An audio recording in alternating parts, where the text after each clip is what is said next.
Today's topic is antibodies. So antibodies are the protein molecules which are formed by the P lymphocytes in response to any antigen which enters into our body through microorganisms.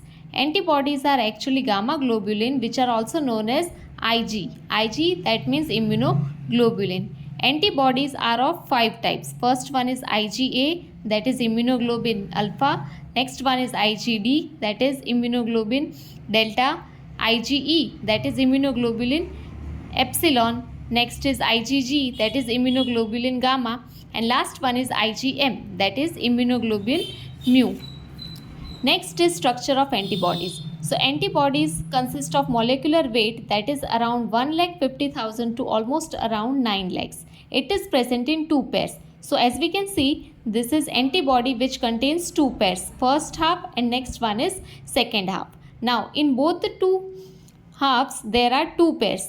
This one is first pair and next one is second pair. In one pair there is one short chain, or we can also name them as light chain. Next one is long chain, or we can name them as heavy chain.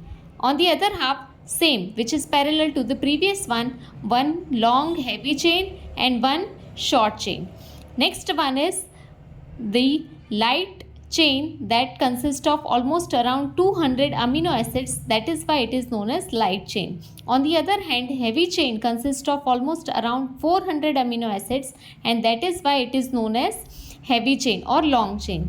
Now, heavy chain as well as short chain or light chain, they are binded with one another with the disulfide S bonds.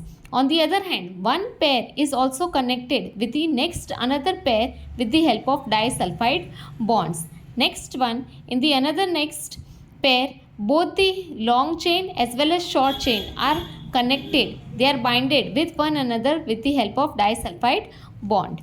Next is, in the structure of antibodies, there are 2 regions. First one is constant region and next one is variable region.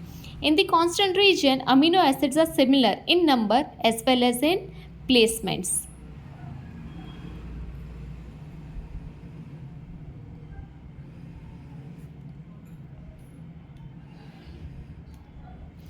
Next one, function of constant region. So that is the identification as well as function of different types of immunoglobulins. That comes under the function of constant region. Next one is, constant region is responsible for the binding with the antibody receptors. That means cells which contains the antibody receptors are binded with the constant region of the antibody. On the other hand, variable region, in which amino acids are different in number as well as placements. That is why this region is known as variable region. In the previous one, in constant region, amino acids have similar in number as well as similar in placements. The difference between both of these is that in constant region it is always similar in number as well as placements, and in variable number it is always different in number as well as placement. On the other hand, the function of the variable region is antibody that combines with the antigen which enters into the body, and that combination, that binding with one another, is known as antigen binding region, or FAB, that means fragment antigen binding region.